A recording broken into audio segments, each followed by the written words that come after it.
You have probably never thought about what you actually are. Not your name, not your job, not the things you own, or the people you love.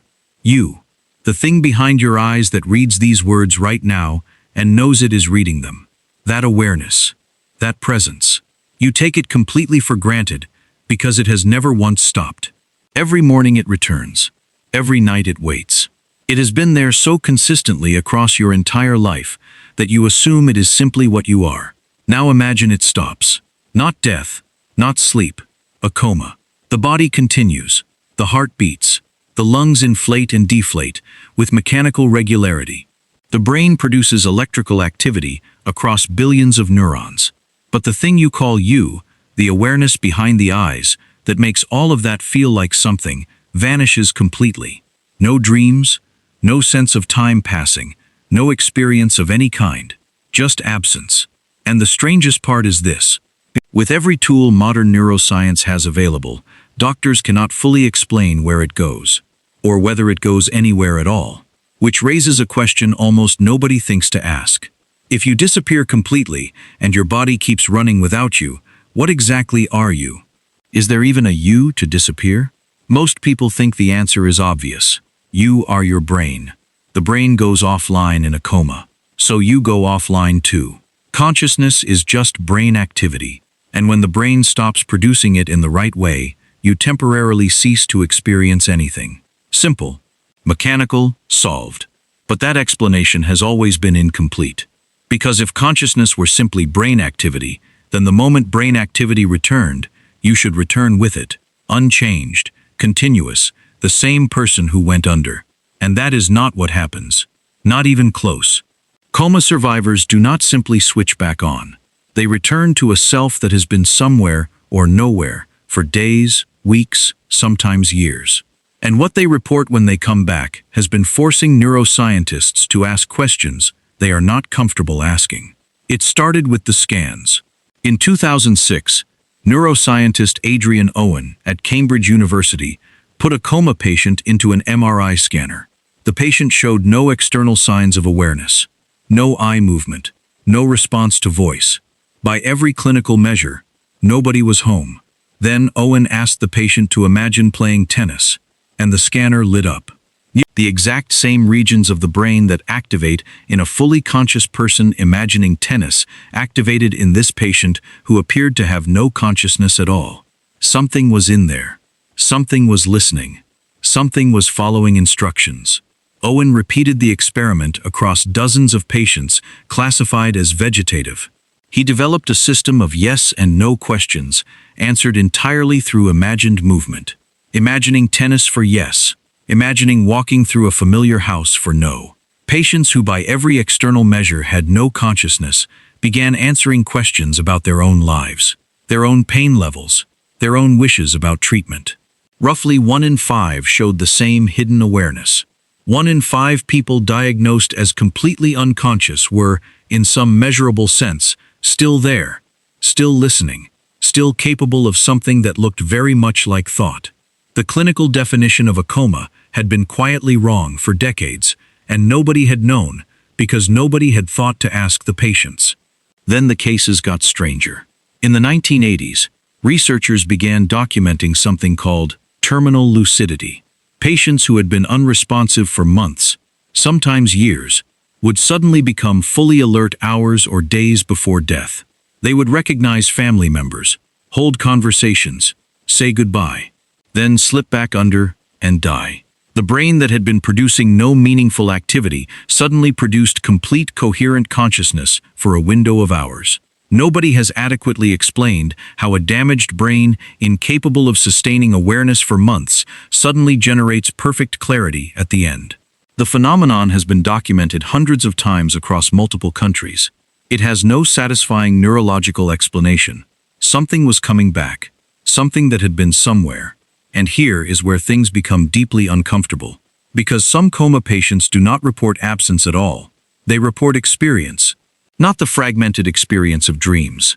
Structured, sequential, hyper-real experience that they insist felt more real than ordinary waking life.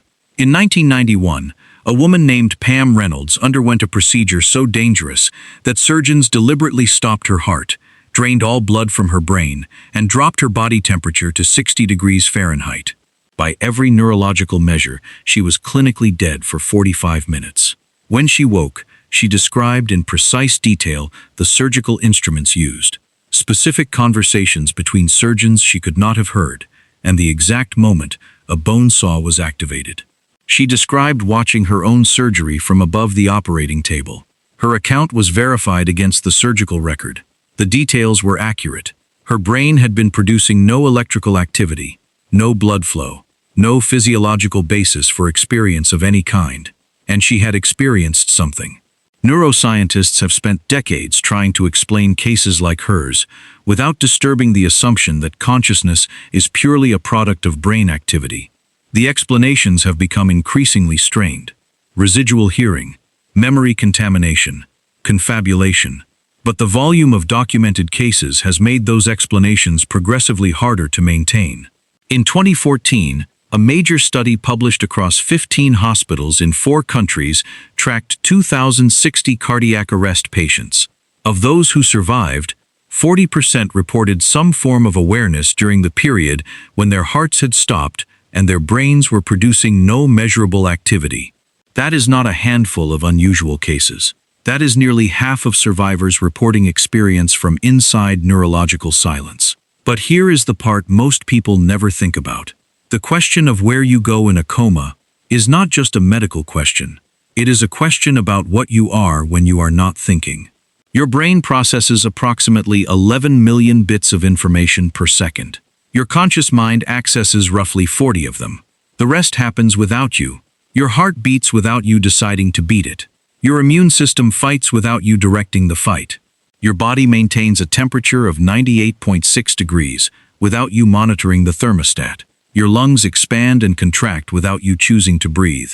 Your liver filters toxins without you knowing what a toxin is. You are already almost entirely absent from your own biological operation.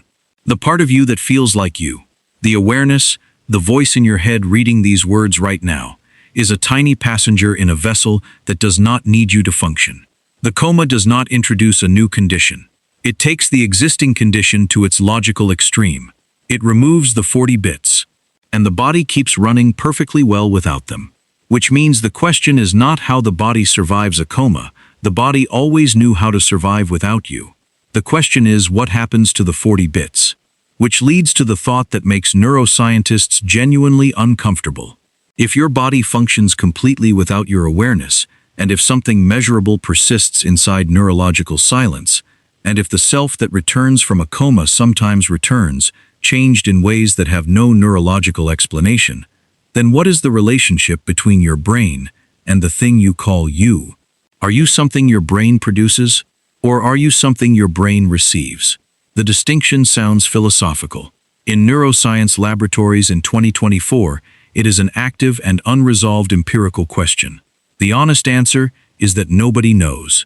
Not because they have not looked, because the more carefully they look, the less certain the answer becomes. You have never once lost your sense of yourself across your entire life. It has been the one constant underneath every experience you have ever had. Every memory you carry, every feeling you have processed, every version of yourself you have outgrown. The awareness behind all of it has been continuous and uninterrupted since the moment you became conscious enough to notice. A coma removes it completely. Days pass, sometimes years. And when it returns to a body and a brain that kept running perfectly well in its absence, that did not pause, did not wait, did not need it at all. Maybe consciousness is simply what the brain produces when everything is working correctly, a side effect of complexity, a noise the machinery makes. Or maybe the brain is an instrument, and what you call you is something that plays through it. And a coma is simply what happens when the instrument goes silent, but the player does not disappear. We do not know. In 2024, with every imaging tool available to modern neuroscience pointed directly at this question, we genuinely do not know. We have been asking what goes wrong in a coma. We have not spent nearly enough time asking what was there in the first place.